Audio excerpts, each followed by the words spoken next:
De conformidad con el reglamento del ceremonial militar, se rendirán los honores al presidente de los Estados Unidos mexicanos y comandante supremo de las Fuerzas Armadas, licenciado Andrés Manuel López Obrador, quien preside este desfile histórico en el que celebramos el 109 aniversario del inicio de la Revolución Mexicana.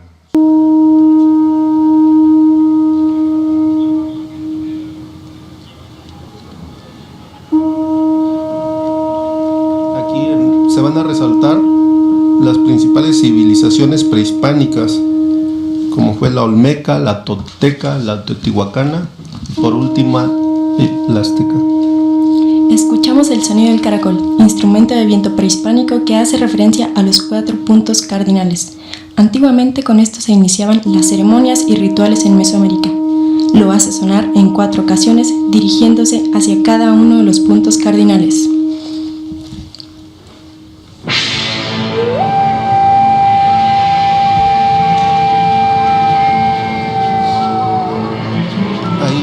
El desplazamiento de las diferentes civilizaciones que predominaron aquí en México, con vestimenta de la época, diferentes nuestra historia. Como patria, hace cientos de años, en mi territorio vi nacer importantes civilizaciones, como la Olmeca, la Maya, la Teotihuacana y la Tolteca. Culturas que perfeccionaron los conocimientos en astronomía, matemáticas y arquitectura y que transformaron mi entorno. Aquí también habitaron los mexicas, pueblo férreo y aguerrido que llegó a dominar gran parte de mis tierras, fundadores de la ciudad de México Tenochtitlán, de la que en tanto dure el mundo, no acabará, no terminará su gloria y fama. Fui testigo del arribo de aquellos hombres blancos y barbados que acompañaron a Hernán Cortés para conquistar territorios para el Imperio Español. Gran impacto fue verlos montados en aquellos caballos que por primera vez tocaban mi suelo, a tal grado que mis hijos pensaron que hombre y bestia conformaban una sola criatura. El encuentro de estos hombres y mi pueblo provocó un choque cultural, decidiendo y cambiando la ruta de mi destino en el campo de batalla. México Tenochtitlán fue conquistada por los españoles, lo que marcó el origen de nuestra sociedad. Después de ese acontecimiento, el mundo me conoció como la Nueva España y en mí se desarrollaron actividades como la minería y la agricultura, encaminadas a sufragar y cubrir las necesidades de la corona española. En la sociedad novohispana, los españoles nacidos en Europa ocupaban las clases altas y contaban con mayores privilegios, mientras que los criollos, mestizos e indígenas eran los menos favorecidos. Los excesos e injusticias hacia mi pueblo por parte de la corona me dieron la oportunidad para quitarme el yugo y separarme definitivamente del Imperio Español. Era el momento de ser libre e independiente. Con gran admiración viene a mi mente el recuerdo de valientes figuras que encendieron la flama del movimiento por la libertad. Miguel Hidalgo, Josefa Ortiz de Domínguez y los capitanes Ignacio Allende y Juan Aldama, que con gran determinación enarbolaron el sentir de los oprimidos. ¡Mexicanos! ¡Viva la América! ¡Viva nuestra Madre, la Virgen de Guadalupe! ¡Fuera el mal gobierno!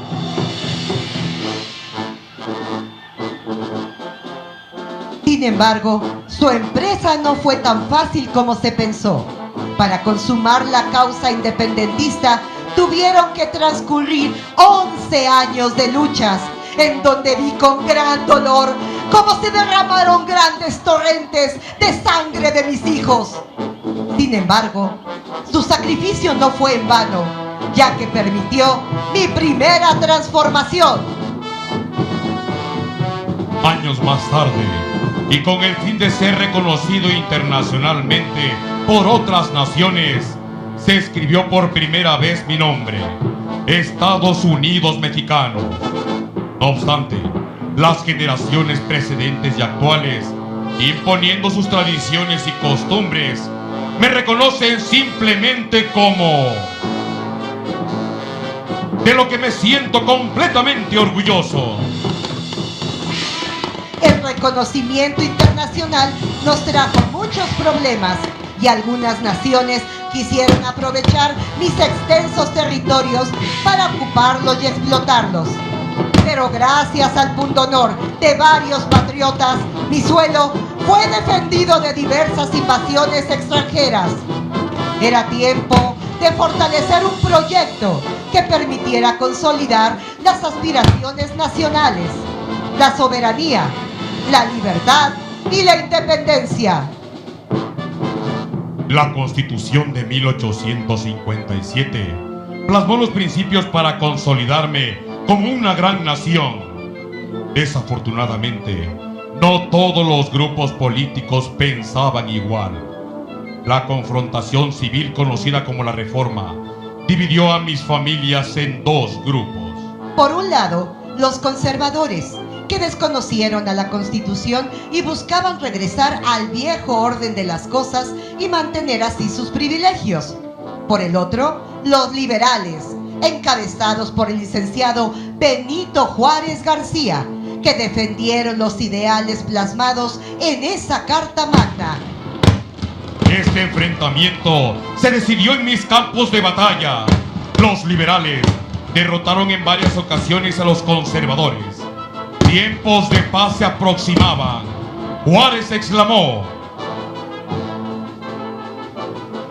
¡Mexicanos! Encaminemos ahora todos nuestros esfuerzos a obtener y a consolidar los beneficios de la paz. Bajo sus auspicios será eficaz la protección de las leyes y de las autoridades para los derechos de todos los habitantes de la República. Que el pueblo y el gobierno respeten los derechos de todos, entre los individuos como entre las naciones. El respeto al derecho ajeno es la paz.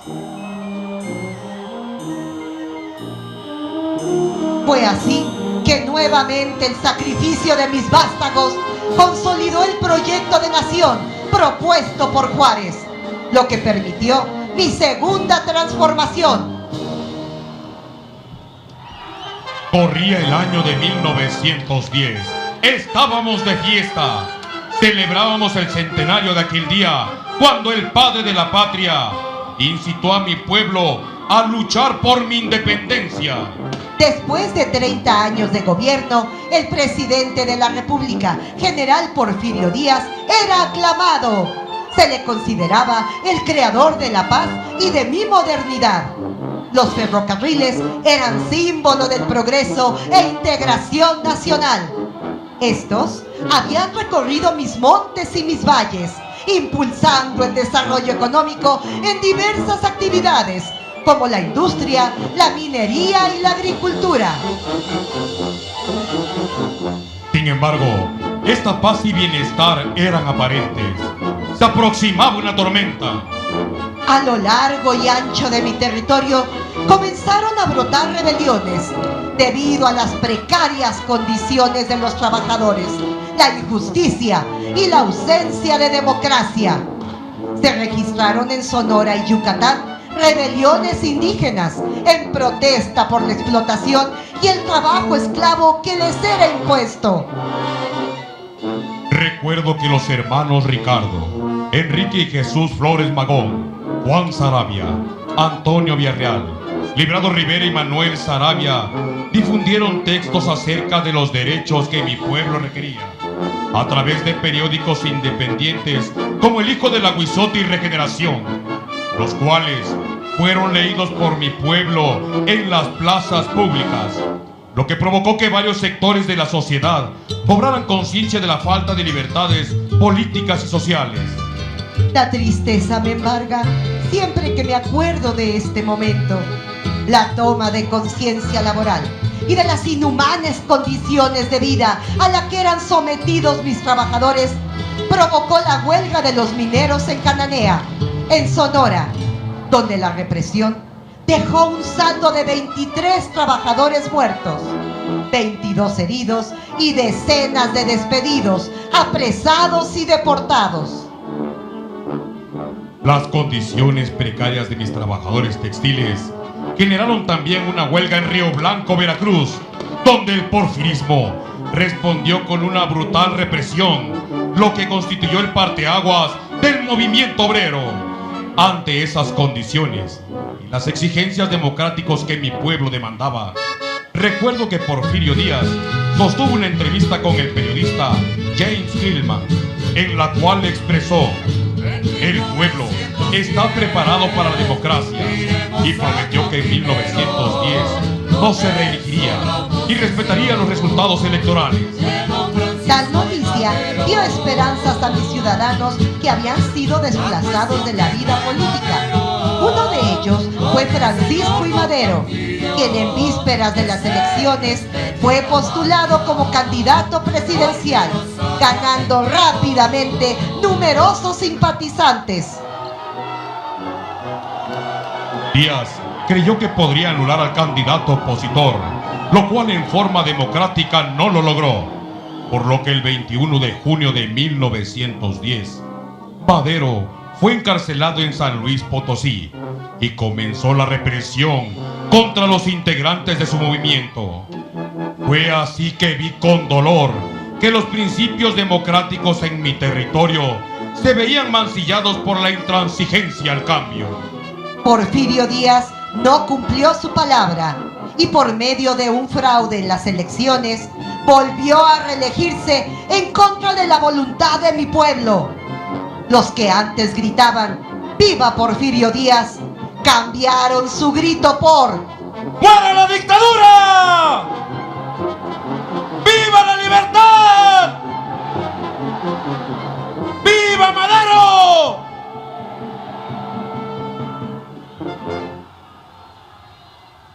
Fue así que bajo un contexto de desigualdad social y exigencias democráticas, el pueblo mexicano inició mi tercera transformación, la cual es reconocida en el mundo como la primera revolución social del siglo XX. Recuerdo con mucho orgullo la figura singular de Francisco I. Madero, un hacendado con ideas democráticas y liberales que fueron plasmadas en su libro La sucesión presidencial en 1910. Esta obra bibliográfica tuvo un gran impacto extraordinario a lo largo y ancho de todo mi territorio. Convocó a la plena restauración de la Constitución de 1857 e hizo suyo el viejo lema del Plan de Tuxtepec, que llevó a Porfirio Díaz a la presidencia 3 décadas antes. Sufragio efectivo. Ante el fraude electoral, Madero decidió defender el principio de la democracia en todo mi territorio, a toda costa. A través del Plan de San Luis, desconoció la reelección de Díaz y convocó a los habitantes de mi suelo a levantarse en armas en contra de la dictadura el 20 de noviembre de 1910 para dar inicio a una revolución democrática. Los seguidores de Madero unieron fuerzas para que el eco de las demandas resonara en varios de mis estados, como en Puebla, donde los hermanos Aquiles, Máximo y Carmen Cerdán iniciaron el movimiento social y armado, plasmado en los ideales maderistas. Sin embargo, el viejo régimen reprimió este grito de libertad. El sacrificio de los hermanos Cerdán abonó la semilla de la insurrección. El 20 de noviembre inició la revolución social en Gómez Palacio, Durango, donde los maderistas se apoderaron de la ciudad. En Cuatro Ciénegas, Coahuila, hubo un levantamiento armado. En Tlaxcala, Juan Cuamatzi encabezó un levantamiento indígena. Cesario Aguilar en Veracruz. Los obreros de Río Blanco tomaron el Palacio Municipal. Gran impacto generaron en mi territorio las tropas revolucionarias al mando de los caudillos Pascual Orozco y Francisco Villa, quienes libraron intensos combates para tomar la plaza de Ciudad Juárez, Chihuahua. Orozco y Villa, hombres decididos y entregados a la causa revolucionaria, ordenaron a sus tropas iniciar las hostilidades. Las tropas federales se replegaron al centro de la ciudad. El avance de las fuerzas revolucionarias era implacable. El éxito de su misión se materializó cuando el general federal Juan Navarro decidió rendirse incondicionalmente para evitar el derramamiento de la sangre de mi pueblo. La toma de Ciudad Juárez generó un efecto cascada en muchas partes del país. Esta batalla demostró el valor y la convicción de las tropas revolucionarias por alcanzar el ideal democrático que Madero defendía. Con la firma de los tratados de Ciudad Juárez, se dio lugar a la renuncia del dictador y a la conformación del gobierno interino de Francisco León de la Barra. Este solo duró 6 meses, pero fue uno de los más intensos en la vida política de mi historia. En octubre de 1911 se realizaron las primeras elecciones libres en mi historia independiente, resultando electo para ocupar la presidencia de la República Francisco I. Madero y como vicepresidente José María Pino Suárez. Mi pueblo tenía esperanza y se auguraba un futuro mejor. Sin embargo, Madero enfrentó revueltas y rebeliones, tanto del grupo revolucionario como de los conservadores. Aún guardo en mi memoria a Emiliano Zapata, líder revolucionario que luchaba por la tierra, quien logró reunir a miles de campesinos, indígenas, pequeños y medianos agricultores. Sus seguidores tenían raíces profundas en la ancestral reivindicación agraria de los pueblos indígenas que reclamaban la posesión original de sus tierras. Inconforme con la administración de Madero respecto a la restitución de tierras, Zapata lo desconoció y promulgó el Plan de Ayala, que se puede resumir en la siguiente idea: Los pueblos o ciudadanos que tengan sus títulos correspondientes entrarán en posesión de los terrenos, montes y aguas que les hayan usurpado los hacendados, científicos o caciques, a la sombra de la tiranía porfirista. ¡Tierra y libertad!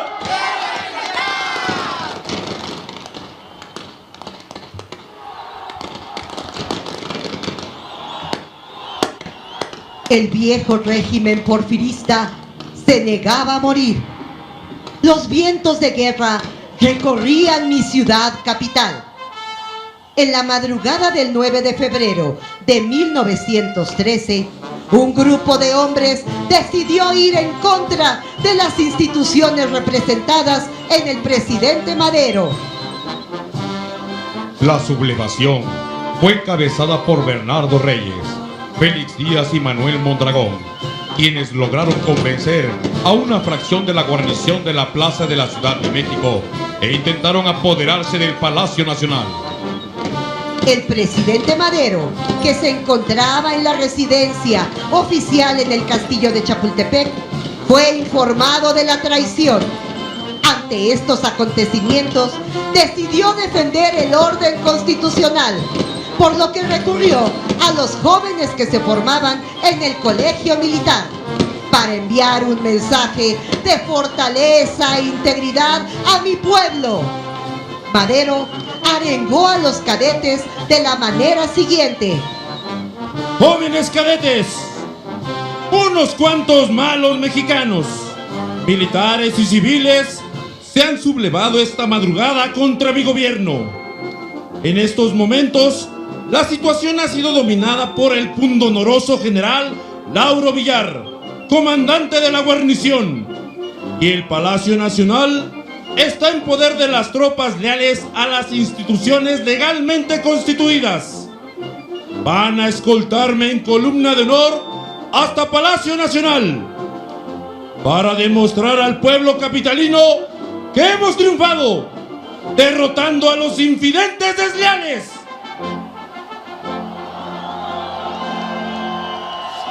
De esta manera, mis cadetes del Colegio Militar escoltaron al presidente Madero del Castillo de Chapultepec a Palacio Nacional. En este hecho, se brindó seguridad al primer magistrado de la nación y pasó a la posteridad como la Marcha de la Lealtad.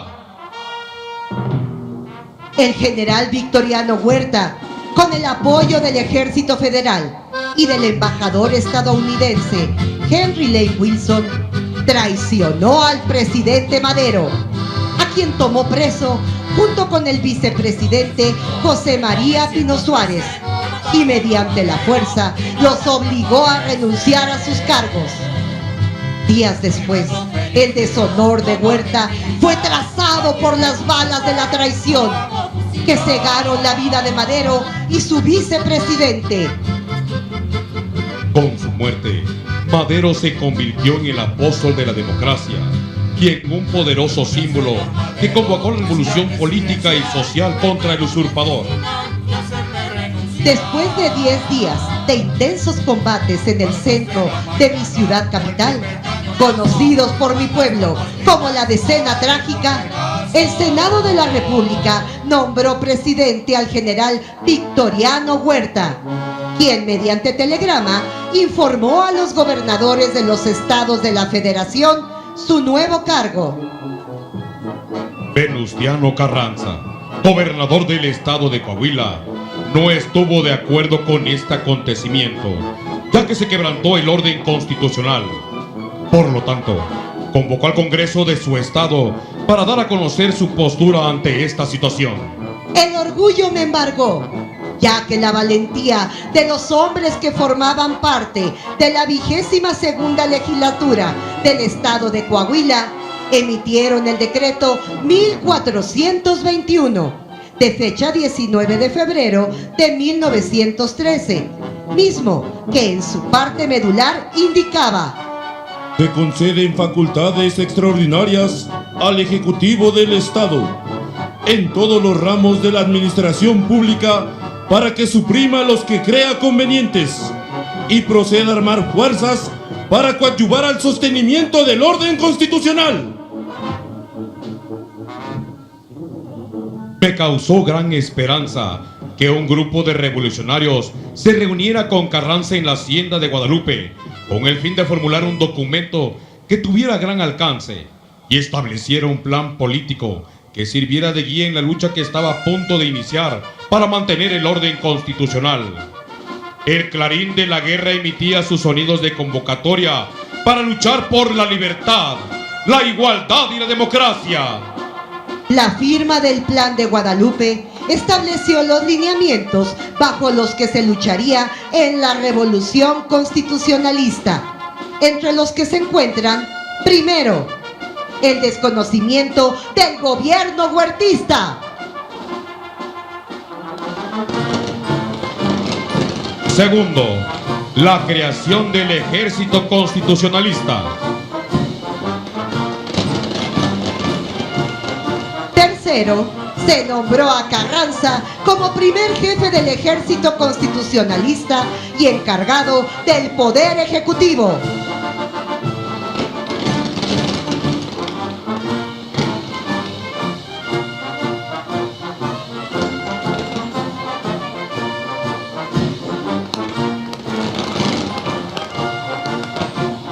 Mi pueblo acudió al llamado para restablecer el orden constitucional y reconoció el liderazgo de Carranza, un político moderado, pero muy hábil para las negociaciones entre las distintas fuerzas, lo que originó la creación de ejércitos populares como el cuerpo de ejército el empleo del avión como arma táctica, toda vez que lo utilizó para realizar el primer bombardeo aeronaval de la historia, cuando en el puerto de Topolobampo, Sinaloa, el avión piloteado por el capitán Gustavo Salinas Camilla, acompañado del señor Madariaga, bombardeó al cañonero federal Guerrero. Pablo González logró avanzar en apoyo de los otros ejércitos revolucionarios. Villa, por su parte, obtuvo importantes triunfos como la toma de Ciudad Juárez, Tierra Blanca, Ojinaga, Torreón y San Pedro de las Colonias. Ante la división ideológica y política de mi sociedad, se presentó la oportunidad para que los Estados Unidos de América, motivados por intereses económicos, realizaran una invasión al puerto de Veracruz.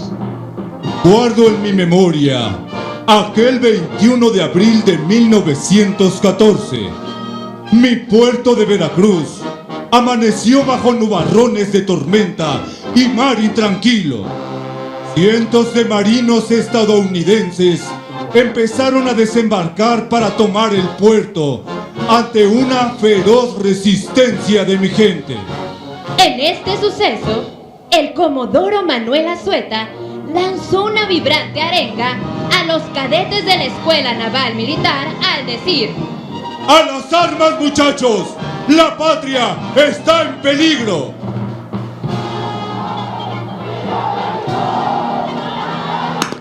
Así inició el combate donde valientes veracruzanos, hombres, mujeres y marinos dieron la vida en defensa de la patria. Entre ellos, mis héroes navales, el teniente José Azueta. ¡Murió por la patria! Y el cadete Virgilio Uribe. ¡Murió por la patria! Hoy, como hace más de 100 años, la Armada de México es garante de mi soberanía nacional. Recuerdo que Venustiano Carranza, ante estos acontecimientos, comunicó su descontento vía diplomática a los Estados Unidos de América, exigiendo la no intervención. En mi mente, revivo la forma en que el primer jefe del ejército constitucionalista dio continuidad a la lucha en contra del ejército federal, ordenando a los generales Álvaro Obregón movilizar sus tropas por la costa del Pacífico, a Pablo González por los estados que confluyen con el Golfo de México y a Francisco Villa por el centro de mi territorio, partiendo del norte hacia el centro del país. El Centauro del Norte contó con el apoyo y asesoría de un profesional de la guerra, destacado artillero e hijo del colegio militar, el valiente y honorable general Felipe Ángeles. La plaza de Zacatecas representaba uno de los últimos bastiones del ejército federal para llegar a la Ciudad de México. Por ello, Villa comisionó al general Ángeles para preparar el dispositivo de combate. El general Ángeles aplicó los principios de la ciencia de la guerra, planteó y ejecutó de manera magistral todos sus movimientos, utilizando principalmente la artillería. Las tropas de infantería revolucionarias rodearon la ciudad y la atacaron por todos los puntos posibles. Mientras tanto, las piezas de artillería cubrieron el movimiento, hostilizando las líneas defensivas del enemigo, que se situaba en los cerros de la Bufa y el Grillo. Aquella mañana, el estruendo de los cañonazos revolucionarios motivó a los atacantes. Su avance era vertiginoso, lo que les permitió consolidar posiciones. La artillería, por su parte, alargaba sus disparos para protegerlos. Se luchaba centímetro a centímetro, palmo a palmo. El derroche de valor de los contendientes era extremo. El empuje de las fuerzas revolucionarias obligó a las tropas federales a replegarse al centro de la ciudad. El general federal Luis Medina Barrón ordenó evacuar la plaza. Con una maniobra de distracción, salieron rumbo a Aguascalientes. la capital zacatecana fue ocupada por la División del Norte. Después del triunfo de Zacatecas y la toma de Guadalajara por las tropas constitucionalistas, el avance a la Ciudad de México obligó a Victoriano Huerta a presentar su renuncia a la presidencia de la República. ¡Qué satisfacción me generó ver derrotado al usurpador! Venustiano Carranza ordenó al general Álvaro Obregón que estableciera coordinación con los representantes del gobierno federal y de la Ciudad de México para la entrega de la plaza. Mediante los tratados de Teoloyucan, el ejército federal se rindió y fue disuelto, quedando el ejército constitucionalista como la única fuerza armada con carácter nacional. Este documento fue firmado por los generales Álvaro Obregón y Lucio Blanco en representación del ejército constitucionalista. Por parte de los federales, el general Gustavo Adolfo Salas. Como representante de la Armada, el vicealmirante Otón Pompeyo Blanco. Y por el Distrito Federal, firmó su gobernador Eduardo Iturbe. Para el 20 de agosto de 1914, Venustiano Carranza, primer jefe del ejército constitucionalista y encargado del poder ejecutivo, hizo su entrada triunfal a la Ciudad de México. En esos momentos, pensé que el sufrimiento de mi pueblo había terminado. Sin embargo, esto no fue así. Las exigencias de mi pueblo eran muchas, y ante la necesidad de reorganizar al gobierno y encauzar el proyecto constitucionalista, Venustiano Carranza convocó a una junta revolucionaria en la plaza de Aguascalientes. Los convencionistas aceptaron el plan de Ayala de Zapata y nombraron a un gobierno de la convención, encabezado por Eulalio Gutiérrez. Me fue difícil soportar aquellas diferencias entre los líderes revolucionarios. Carranza desconoció los acuerdos de la Convención de Aguascalientes. Surgiendo de esta ruptura, el ejército convencionista, integrado por las fuerzas de la División del Norte y el Ejército Libertador del Sur. Los grupos restantes del ejército constitucionalista continuaron apoyando a Carranza. Iniciaba así la lucha de facciones.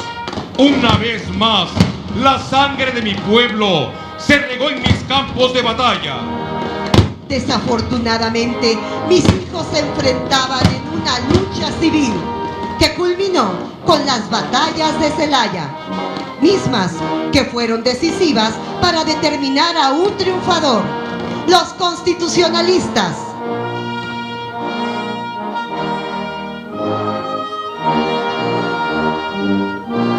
Venustiano Carranza convocó un congreso constituyente que se reunió en el Teatro Iturbide de la ciudad de Querétaro. Largas y acaloradas fueron las discusiones de los constituyentes y finalmente se promulgó la nueva Constitución el 5 de febrero de 1917.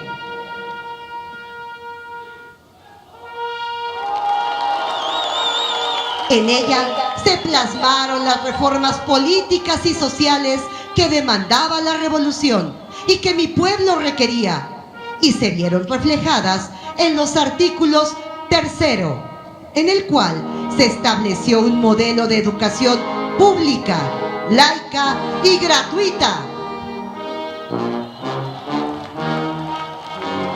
27, donde se reconoció como legítimo el reparto agrario.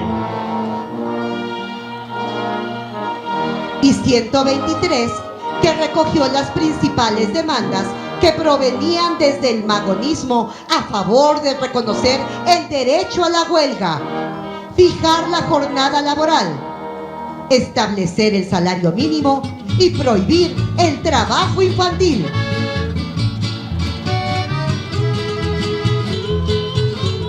En esta Carta Magna se otorgó a las mujeres igualdad jurídica debido a su destacada participación como combatientes.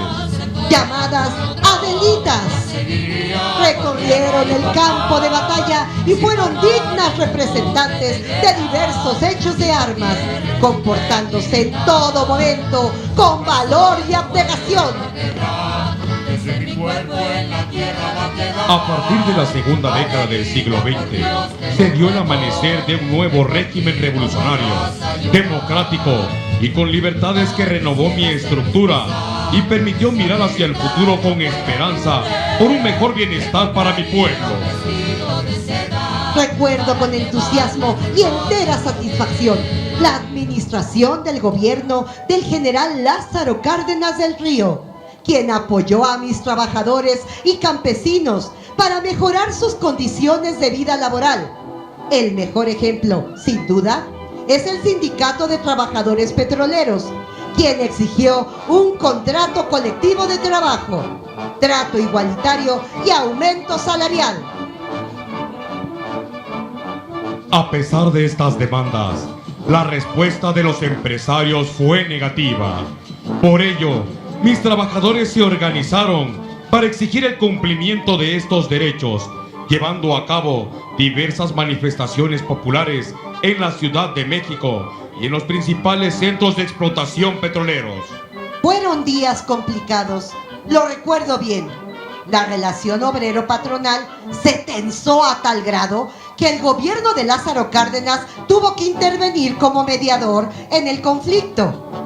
Ante la obstinación de los empresarios, el señor presidente decidió expedir el decreto de la expropiación petrolera, que a la letra dice: se declaran expropiados por causa de utilidad pública y a favor de la nación la maquinaria, instalaciones, edificios, oleoductos, refinerías, tanques de almacenamiento, vías de comunicación, estaciones de distribución, embarcaciones y todos los demás bienes muebles e inmuebles de propiedad de las compañías de petróleo. Para pagar la deuda que se contrajo por la expropiación, era necesario el apoyo de todo mi pueblo. Por ello, Cárdenas dirige un mensaje a la sociedad. Aunque el subsuelo mismo de la patria nos dará cuantiosos recursos económicos para saldar el compromiso de indemnización que hemos contraído, debemos aceptar que nuestra economía individual sufra también los indispensables reajustes y que nos permita revelar cómo el espíritu de nuestro pueblo es capaz de salvar la economía del país por el propio esfuerzo de sus ciudadanos.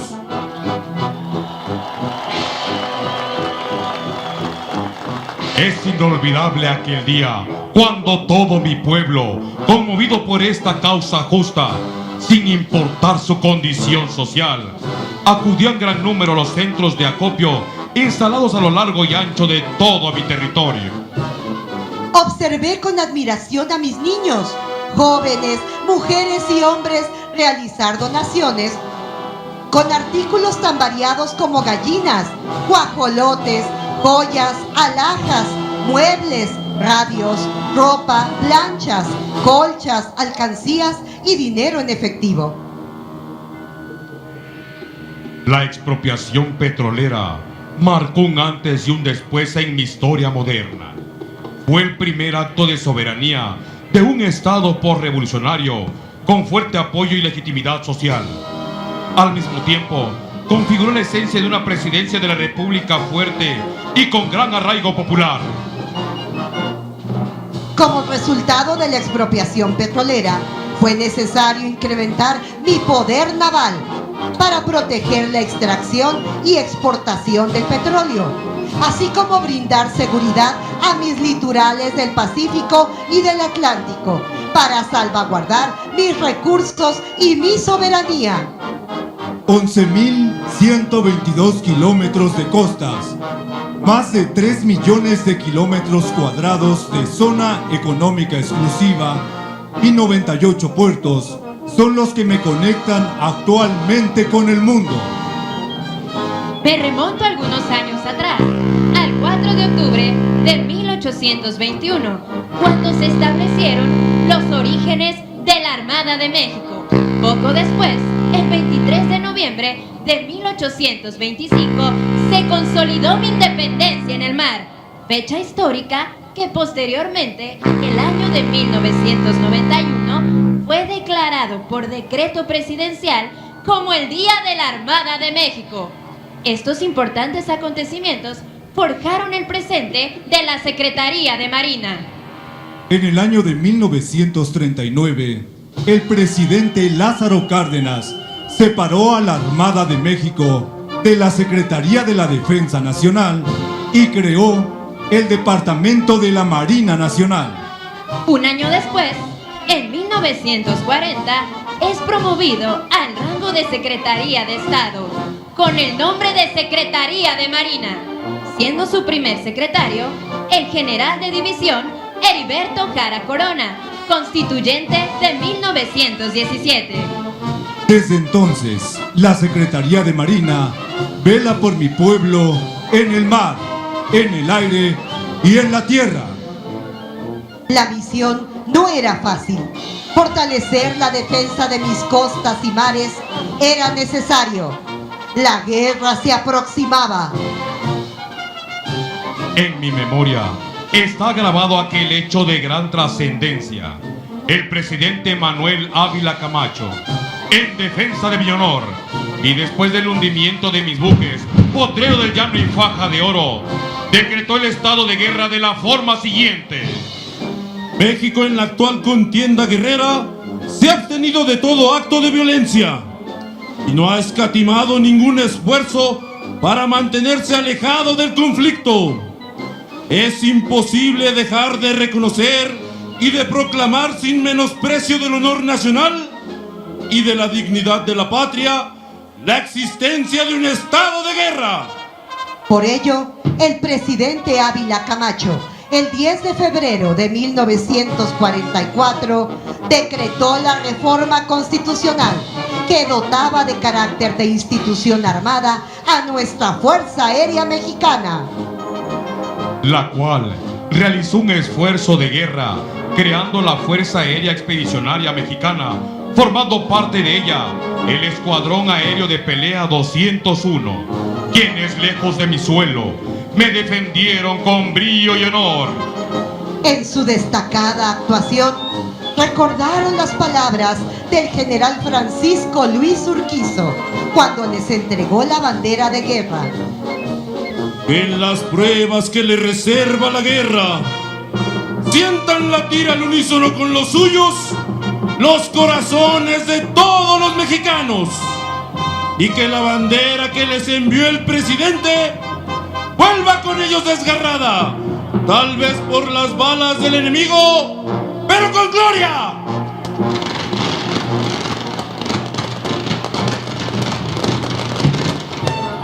Yo he cambiado a lo largo de los años.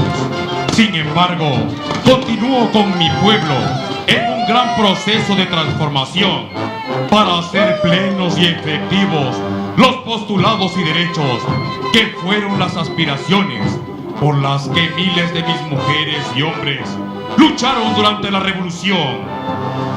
En el ocaso de los días, tengo la firme convicción de que unidos podamos transitar todos hacia una nueva transformación. ¡Viva México!